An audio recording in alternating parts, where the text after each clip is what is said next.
Seguire la via monastica, prendere i voti come monaco o come monaca, è una cosa molto bella.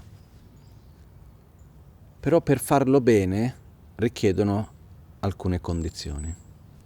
Prima di tutto non può essere un modo per scappare dalla propria vita. Questo non funziona, perché se uno sta male nel contesto in cui si trova, non sta bene nella propria vita, se una persona non funziona nella società e crede che diventando monaco o monaca va a risolvere la propria vita, momentaneamente sembrerà che funziona, però subito dopo si ritroverà nelle stesse dinamiche con gli stessi problemi. Quindi è importante capire che prendere i voti monastici è un modo per elevare la propria coscienza e più che altro è un modo per creare le condizioni per poter praticare il Dharma con più enfasi, con più dedicazione. Quindi prima di tutto uno deve avere conoscenza del Dharma, deve avere un'esperienza profonda del sentiero. È una scelta non semplice e non è una scelta a breve termine.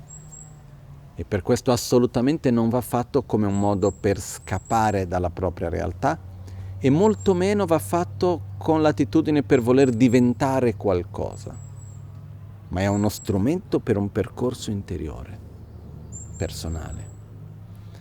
La cosa un po' difficile nel contesto in cui ci troviamo in Occidente è che per diventare monaco o monaca è molto molto importante la comunità monastica a cui uno va ad appartenere, no? Io di solito non credo che sia la scelta migliore, di sicuro la non più facile, diventare monaco o monaca rimanendo nel contesto in cui uno si trova. Uno deve andare a un monastero e in Occidente i monasteri sono molto pochi quelli che ci sono. Quindi se uno vuole veramente seguire questo percorso in un modo profondo dovrebbe prima viaggiare, conoscere dei monasteri in Nepal, in India o in altri paesi e sulla base di questo anche poter fare una breve esperienza e fare una scelta consapevole. In Occidente sono pochi posti che esistono, ci sono, però uno deve prima conoscerli per poi dopo poter dedicare la propria vita in quella direzione. Prendere i voti monastici è una cosa molto bella, però se noi non ci troviamo all'interno delle condizioni necessarie per farlo, quindi non c'è una comunità monastica vicino a noi, non abbiamo i mezzi per poter lasciare la famiglia con cui viviamo, non abbiamo la possibilità di avere una nostra sussistenza materiale senza lavorare, quindi potendo dedicarci a stare in un monastero o qualcosa di questo genere, non vuol dire che non possiamo praticare il Dharma con profondità.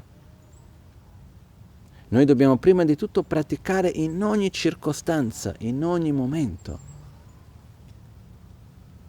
Se noi riusciamo a farlo, a quel punto, in un certo momento, con le giuste condizioni, prendere i voti ha un grande senso. Però dobbiamo prima di tutto cominciare da subito. Ognuno di noi, in qualunque contesto ci troviamo, non dobbiamo aspettare il contesto giusto per praticare. Dobbiamo praticare ovunque siamo, in qualunque contesto ci troviamo.